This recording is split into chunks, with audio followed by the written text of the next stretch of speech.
Hey, everybody, welcome back to the JPU Show, the podcast show chock full of great advice for podcasters of all skill levels. Sponsored by the Jax Podcasters United Group, the home for podcasters and audio creators in Northeast Florida. I'm your host, Bader Milligan, and I'm joined by the lovely, newly married Blythe Milligan. Hey, Blythe, how you doing? I'm doing well. It's going to take a little getting used to. I saw you pause there slightly. I'm trying to commit it to muscle memory. All right. This is, I guess, a little behind the scenes, depending on when we release this episode in conjunction with the other ones we're recording today. It's the first set of videos that me and Blythe are recording since we got married 2 weeks ago. So, now we are now that annoying married podcast couple. But today we've got a great episode, and we are talking about podcast marketing plans, tips, tricks, and etc.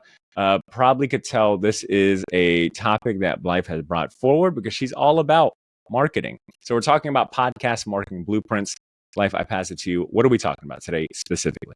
Sure. So I come from a sports and entertainment background where a lot of my role when I was a sports broadcaster, podcaster was watching other shows, listening to other shows, seeing what they do, seeing how they brand their website, how they post their show on social media. If they do any kind of email marketing, most of them do not.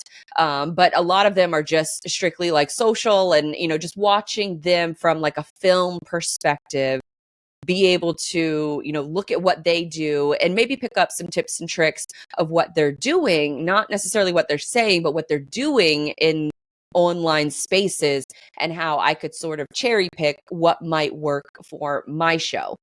So now that podcasting is my main gig, I do the same thing for my own show where I'm constantly watching how other podcasters are creating their content. How are they monetizing it? Where are they sending it out to social? What social platforms? How they're sending it? Meaning, are they doing video? Are they doing text posts? Are they doing images?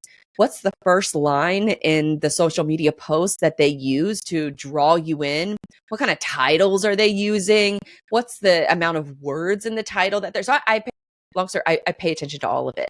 And so a few podcasts that really caught my attention recently is the strategy that drew me in was I'm a big fan of the show called The Challenge. It's been on MTV for over 20 years. I think this year is actually their 20-year anniversary.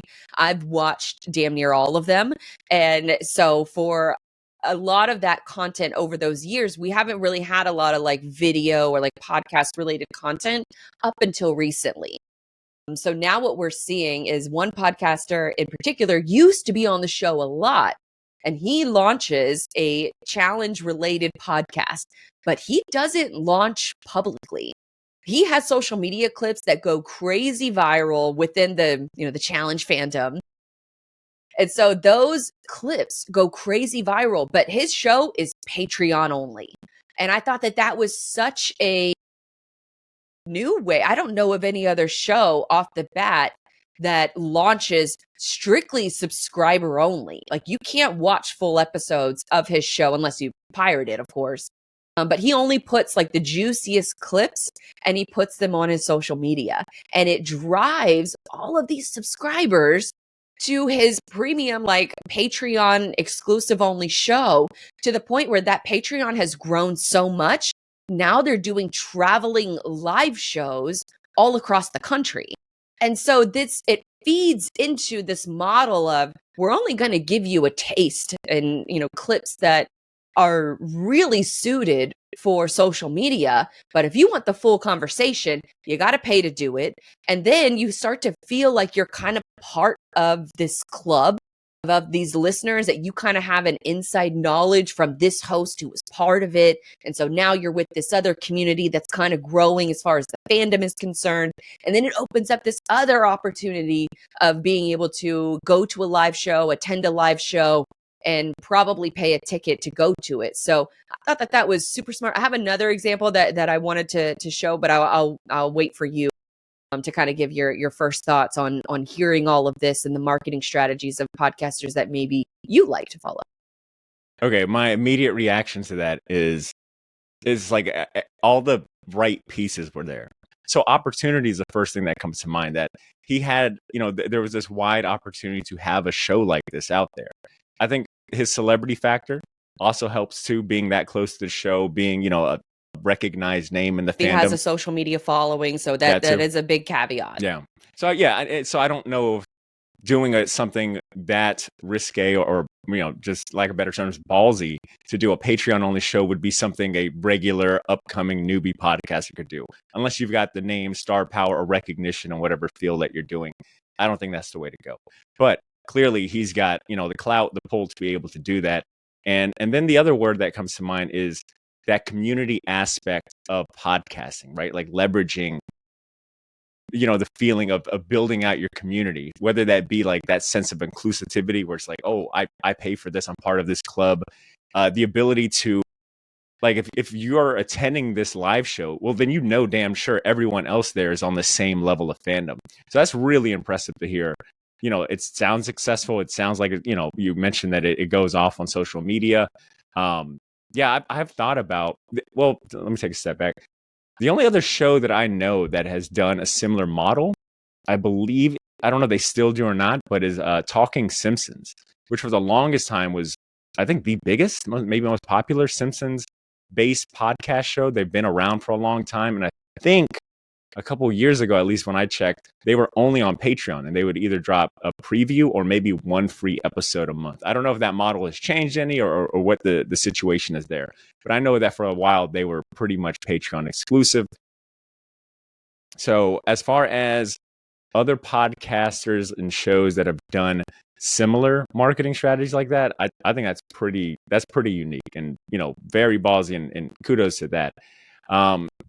I ended up looking up, I was curious, like, what are some success stories for, podcast marketing strategies and things like that? Because my mind just goes to the typical, right? Like, you cut a reel, you post it on social media, maybe you do a video podcast, maybe a trailer or something like that. And one particular example that came to mind that's a little more within my circle and immediate circle is Chris Hacker from the Oblivion Bar podcast, good friend of mine. He runs a comic book pop culture show.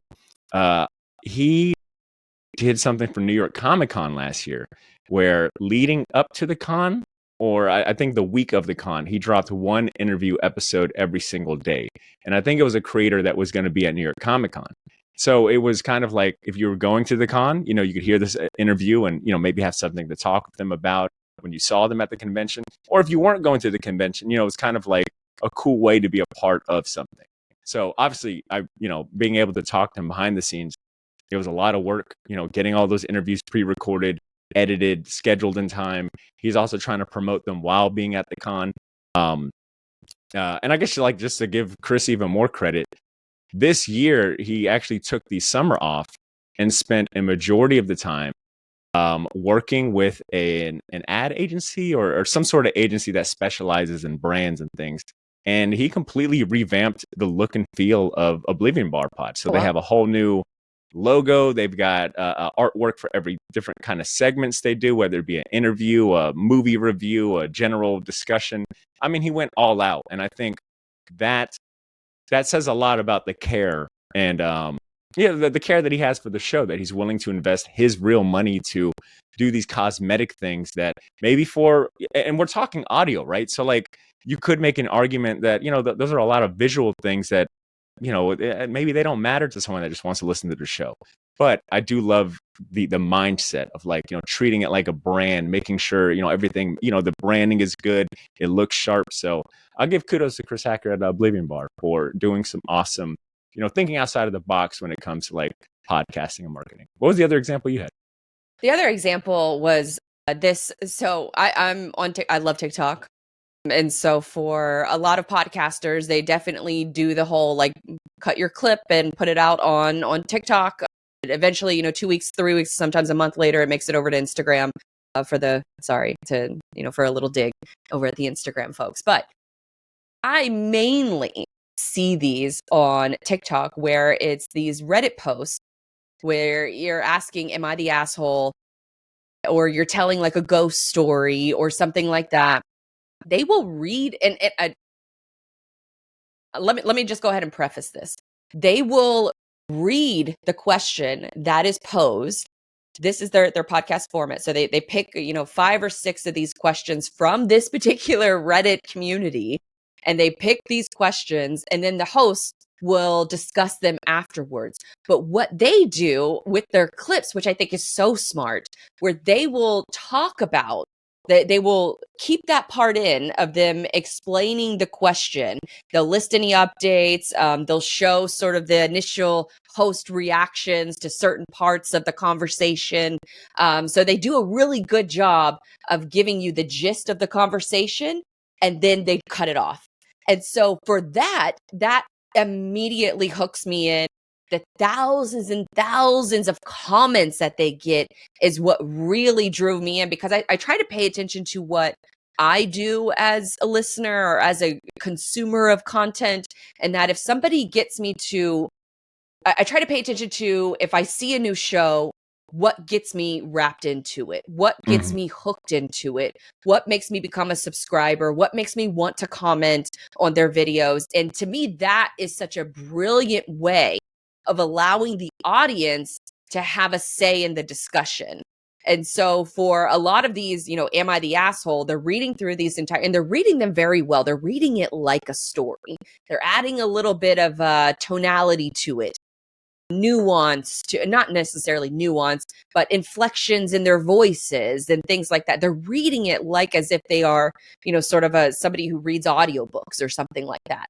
And then they cut it off to where now you feel compelled to share your opinion in the comments itself. And so the way the TikTok algorithm also works, which I think is so smart, and it makes things so much easier than, even where this, I guess, kind of algorithm was even 6 months ago, is if there's an update or like a part 2 or a part 3, TikTok immediately shows that related video in the search bar at the bottom.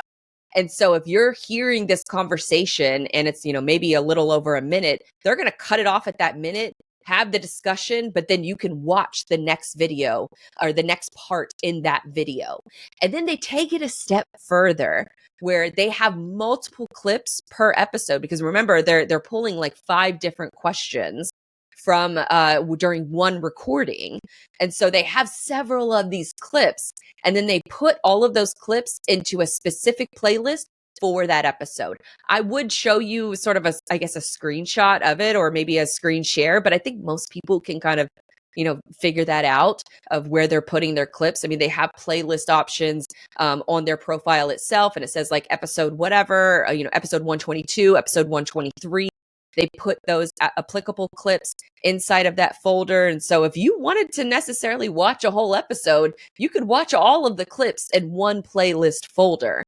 So for an example of that, there is a podcast called the Comfort Level Podcast. And so that's where I'm on their feed now. So it's like 3 or 4 different hosts that all get together and they talk about these different questions that are posed. And they're really, it's very generalized. Anybody could do this, frankly, because it's coming from Reddit. And so for a lot of the, I guess, like internet age over the last decade has been, a big joke is, what is it, like BuzzFeed, that they would essentially pose or poach this content from Reddit on like the best, 10 Italian spots in New York City that you got to try. This starts off as a Reddit thread, and Buzzsprout turns it into an article, and they eat up all of that SEO juice that's looking for answers to that question. They're doing kind of a similar play where they're taking that same content. It's kind of poaching, because that's essentially all their clips are, is that they're poaching from Reddit and then creating content or creating their perspective of the podcast itself. Does that make sense? I feel like I just did like a whole like word salad, but I just really admired this promotion tactic where they're posing the question and they're stopping it before the hosts even have time to chime in. Like you can see their visual reactions to parts of the conversation topic, but you don't hear what their reactions are unless you go to that episode and listen to that podcast episode. I think it makes a lot of sense. I do feel, it is kind of like low-hanging fruit, poaching, existing content. And I always feel like that's a big gripe for like hardcore Redditors is like, oh, here we go. The content creators, the podcasters are, using us as BuzzFeed fodder. article coming soon, or nice try BuzzFeed. But hearing you say that they do give some thought into, like you said, adding some inflection, the way they read it, and adding some sort of production value, I think is a cool way to, I think that's a nice touch. Also, a lot of people don't use. I mean, a lot of people do use Reddit, but a lot of not people as don't. many as you do, and not as many as you think they would. Now, in terms of like the actual social media clips, I think they're leveraging a strategy that works really well for promoting a podcast on social media, which is building like anticipation, or having folks like like a catchy hook. I think that goes a long way in having, like, I mean, you expressed it yourself. Like building interest, getting them to like what's next. Wanting to build like what's next, and I think that's an important step when promoting your show, is like finding the juicy bits, the reason why someone should give it a listen. And the folks that are going to take that jump from one one app like a TikTok to go possibly watching your whole show, I think that's the key, is like, just kind of stringing them. Like, stringing along sounds like bad, but you're essentially kind of doing that, right? You're getting them on the hook, you're making them interested. You want to see what's next. You want to, so that sounds like a great strategy. I actually wanted to share one more, because I went on Google and just curious, like, all right, well, what are some successful podcast marketing strategies that maybe I wasn't aware of? And I found this article on outbrain.com. It's called 6 Excellent Branded Podcast Marketing Examples. And a majority of the examples are companies that have a product that they're trying to sell, and they team up with a podcast agency or a podcast to come up with some sort of related topical sponsored content. And there was one in particular that I thought was really interesting. It's a podcast called Afterlife, and it is a podcast created by General Electric, GE, and a company called Panoply, which I think is a podcast, company. They make podcasts, and obviously I guess team up, podcast agency. So this podcast they created called Afterlife is a sci-fi radio drama that follows along in a journalistic style as Ross, a low-level FBI agent or employee, uses real-world technologies made by GE to decode cryptic messages from somewhere, while he simultaneously pieces together a mystery of significant personal significance.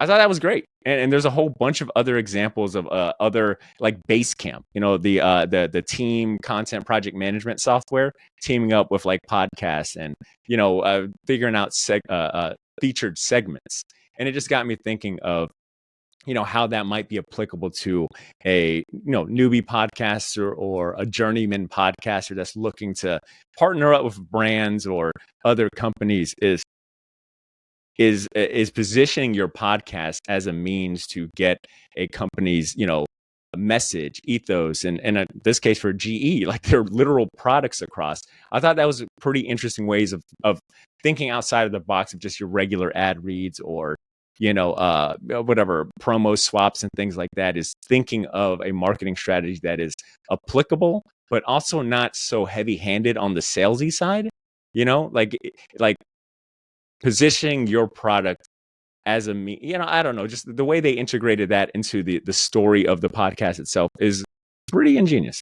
I think it's smart, but I do have to admit, when I first heard you say GE, it immediately I was like, absolutely not, like not listening to that. Same. I was like, okay, GE, but they're doing a sci-fi radio drama, and they're incorporating, when you think about what GE makes, it's like pretty insane how much stuff they actually do make in terms of technology, et cetera, et cetera. So it's like, okay, that's kind of plausible. Yeah, FBI agent would probably be using some of this tech. Yeah, I think it sounds super interesting, but I think the point you're trying to make is that finding brands that make sense. Yes. Oh, absolutely. Or finding ways to convey your message that makes sense. And so for like this comfort level podcast to talk, to have these Am I the Asshole segments, not sure that would work on LinkedIn. Maybe. Don't know. I would have to try it, but it works well on TikTok. Probably works really well on Instagram. I haven't actually checked that yet. Probably works I've seen accounts on Twitter do the same thing, but they do it in a text-based format. So there's a lot of those questions that are sort of virality moments that start on a particular social media channel. And if you can tap into that, like some of these folks have done, or even, creating that yourself, which is the holy grail, then you're on the right pathway to getting more eyeballs on your product, on your podcast, and then getting more subscribers. I mean, it's not going to be anything crazy. Like I've had a couple TikToks go viral. You don't really see that much traction from it. So I think it's the lesson here is about seeing what other people are seeing, seeing what's working for others, and seeing how you can apply it to your own.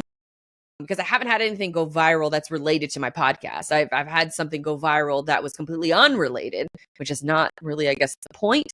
But with these shows, I do have to wonder that it feels like a really like focused effort. And I think that maybe that's a big lesson for me, is to, focus more on that core audience that just wants to hear, some gossip. And they just want to have a release for for the platform that they're on. And, while they are getting a ton of engagement on these, these clips that they're putting out, how much of that is actually going and people going to subscribe to their podcast and their YouTube is probably a fraction of that amount, quite frankly. But it's better than nothing. And it's all it cost them was the time and the investment to edit the clip. It's better than advertising. So I would say that these kinds of strategies I would deploy first, especially from this comfort level podcast, not necessarily launching with a paid only podcast, like the example I mentioned earlier, but playing around with some of these strategies that you see working for other podcasts. As long as it makes sense for you and your show and the platform that you're sending that content to, I think is really important here. I think that this is something that you could watch other podcast blueprints and come up with a blueprint of your own that works for you and your audience and the platforms you want to be on. Yeah, great advice. And I think this is a good spot as any to flip the tables on the listeners. We want to know from you guys if you had a favorite podcast marketing blueprint. Have you seen another podcast do something really cool, thinking outside of the box to promote their show and get new listeners involved and engaged? Let us know. Or maybe you've tried a couple of things. Maybe you've got your own, podcast marketing tips that we haven't even talked about or thought of. We would love to hear that. Leave us a comment in the show notes. No, not a comment in the show notes. Leave us a comment on the YouTube video or send us fan mail. Text us fan mail if you're listening to the podcast version. We would love to hear from you. But that's all we got for you today. Thank you so much for tuning in. We'll catch you around next time. All right? Peace.